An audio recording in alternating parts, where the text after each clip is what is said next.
অন্তর্বর্তীকালীন সরকার দীর্ঘমেয়াদী ও মধ্যমেয়াদী প্রকল্প বাস্তবায়ন করতে পারবে না। নির্বাচিত সরকারের পক্ষেই বাস্তবমুখী সংস্কার সম্ভব বলে মন্তব্য করলেন বিএনপির স্থায়ী কমিটির সদস্য খন্দকার মোশাররফ হোসেন। আর সংস্কার নামে ধোঁয়াশা তৈরি না করে দ্রুত নির্বাচন দিতে অন্তর্বর্তী সরকারের প্রতি আহ্বান জানালেন বিএনপির সিনিয়র যুগ্ম মহাসচিব রুহুল কবির রিজভী। রাজধানীতে আলাদা দুটি অনুষ্ঠানে একথা বলেন তারা। আতিকা রহমানের রিপোর্ট। স্বাস্থ্য খাতে সংস্কার প্রস্তাবনা তুলে ধরতে গুলশান কার্যালয়ে সংবাদ সম্মেলনের আয়োজন করে বাংলাদেশ জাতীয়তাবাদী দল বিএনপি। সংবাদ সম্মেলনে দলের স্থায়ী কমিটির সদস্য খন্দকার মোশাররফ হোসেন বলেন, স্বাস্থ্য খাতে পরিবর্তন করতে হলে স্বল্প ও দীর্ঘমেয়াদে পরিকল্পনা করে স্বাস্থ্য খাতকে ঢেলে সাজাতে হবে। অন্তর্বর্তী সরকারের হাতে সময় কম, তাই বড় ধরনের সংস্কার নির্বাচিত সরকারের পক্ষে সম্ভব। দীর্ঘমেয়াদী মধ্যমেয়াদী যে প্রস্তাবগুলো, যে যদি জনগণ আমাদেরকে সরকারে ভবিষ্যতে আমাদেরকে নির্বাচিত করে, তাহলে এই প্রস্তাবগুলো আমরা বাস্তবায়ন করব।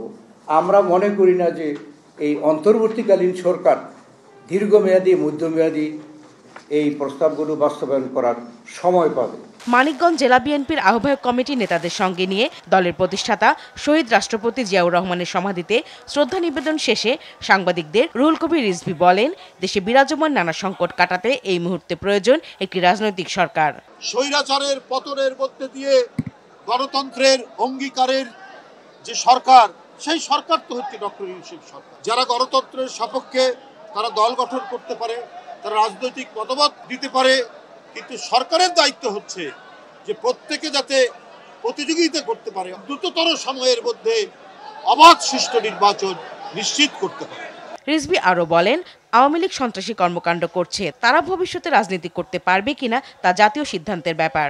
আওয়ামী লীগ যে ধরনের মাফিয়াতন্ত্র এবং গুন্ডামির যে ভাব, সেটা এখনো তাদের মধ্যে যায়নি, কিন্তু তারা রাজনীতি করতে পারবে কি পারবে না, এটা জাতীয় সিদ্ধান্তের ব্যাপার। আর এটা নিষিদ্ধ হবে কি হবে না, কি হবে, এটা তো সমস্ত রাজনৈতিক দলের সাথে অন্তর্বর্তীকালীন সরকার বসে তারপরে তারা সিদ্ধান্ত নেবেন।